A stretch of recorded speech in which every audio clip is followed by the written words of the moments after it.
Hello friends, मैं अनुज गहलोत आपका अपने चैनल मिशन सरकारी मोहर में आपका हार्दिक स्वागत करता हूं। तो आज मैं आपके लिए लेकर आया हूं कुछ नया टॉपिक का नाम है हमारा डेल्टा तथा एस्चुरी। डेल्टा तथा एस्चुरी में क्या अंतर है और किस प्रकार से डेल्टा का निर्माण होता है और किस प्रकार से एस्चुरी का निर्माण होता है। आप ज्योग्राफी पढ़ लेना, स्टैटिक पढ़ लेना, वहाँ पे आएगा सुंदरवन डेल्टा, वो एस्चुरी। ठीक है, कुछ नदियाँ आपका डेल्टा बनाती है, कुछ नदियाँ आपके एस्चुरी बनाती है। तो वो डेल्टा और एस्चुरी किस प्रकार से बनती है, आइए बात करते हैं आज हम उस पर। ठीक है, सबसे पहले यहाँ पे आपका कोई पर्वत है, ये कोई पर्वत है, इस पर्वत से कोई नदी जा रही है, मतलब नदी का उद्गम हुआ। नदी जब उद्गम होता है वो आपका ये क्षेत्र बनाती है। सबसे पहले भावर क्षेत्र बनाएगी, उसके बाद तराई क्षेत्र, फिर बांगर क्षेत्र, फिर खादर क्षेत्र और अंत में बनाती है डेल्टा। यह नदी द्वारा प्रवाहित होते समय अंत में बना क्षेत्र डेल्टा क्षेत्र कहलाता है।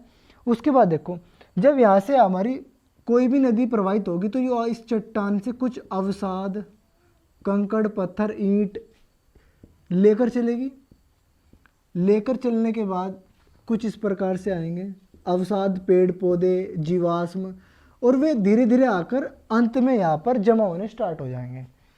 ये मतलब ये जितने भी आई यहाँ पर स्टार्ट हो गए जमने। ये जो प्रक्रिया होती है कोई कम समय में नहीं होती है, हजारों वर्षों में पूरी होती है।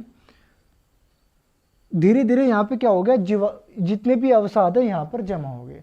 अवसाद जब जमा हो गए तो ये आपकी जो नदी होगी, या ये जो नदी होगी, गंगा नदी, जितनी भी नदी होंगी, यहाँ पे क्या होगा, अवसाद जमा हो गए इस प्रकार से। मान लो ये इस प्रकार से आपके अवसाद जमा हो गए, और जो आपका ये प्रवाह है, प्रवाह आपका कुछ इस प्रकार से यहाँ से बिछड़ जाएगा।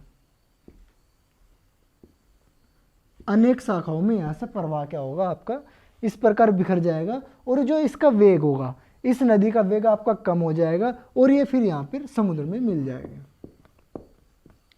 समुद्र में मिल जाएगा। तो इन अवसादों से यहाँ पर जैसे आप दरार देखिए आपने, दरार, ठीक उसी प्रकार यहाँ पे एक संरचना बन जाएगी, और इस नदी का वेग क्या हो जाएगा, कम हो जाएगा, क्योंकि यहाँ पर अवसाद बनेंगे, अवसाद जम जाएंगे। अवसाद जमने के कारण यहाँ पे क्या हो जाएगी, जैसे सहायक नदी होती है ना, इस प्रकार से यहाँ पर दरार सी पड़ जाएगी। दरार पड़ने पर इस नदी का वेग क्या हो जाएगा, कम हो जाएगा, और यहाँ पर हमारा डेल्टा का निर्माण होगा। अब हम बात करेंगे एस्चुरी के बारे में। एस्चुरी क्या होती है? एस्चुरी हमारी इस प्रकार से होती है, मानो ये हमारी कोई नदी है, और जब ये आपका समुद्र में गिरती है तो कुछ इस प्रकार से गिरती है।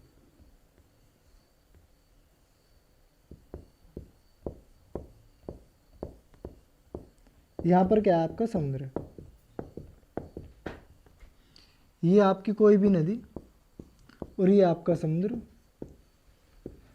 अब देखो, एस्चुरी हमारी वे नदियां निर्माण करती है जिनके साथ कोई भी अवसाद, जीवाश्म, पेड़ पौधे, चट्टान, कंकड़, पत्थर, ईंट कुछ भी बहाकर ना लाए।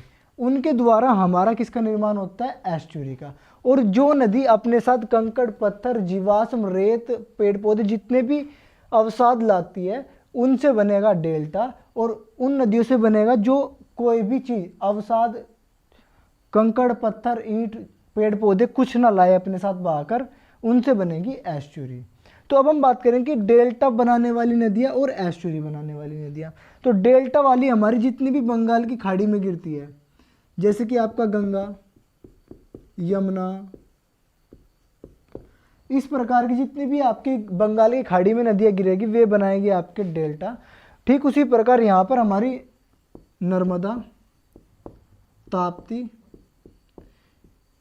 ये आपकी नदी कहाँ पर गिरती है, ये आपकी नदी अरब सागर में गिरती है। तो अरब सागर में नदियाँ क्या बनाती है, नर्मदा और ताप्ती, ये बनाती है आपकी एस्चुरी। और डेल्टा भी बनाती है जो अपने साथ अवसाद, जीवाश्म, पेड़ पौधे, जीव जंतु बहाकर लाती है, उनसे बनती है हमारा डेल्टा। और आपका जो एस्चुरी बनेगी नर्मदा और ताप्ती, जो नदी अपने साथ कोई भी जीवाश्म बहाकर ना लाए।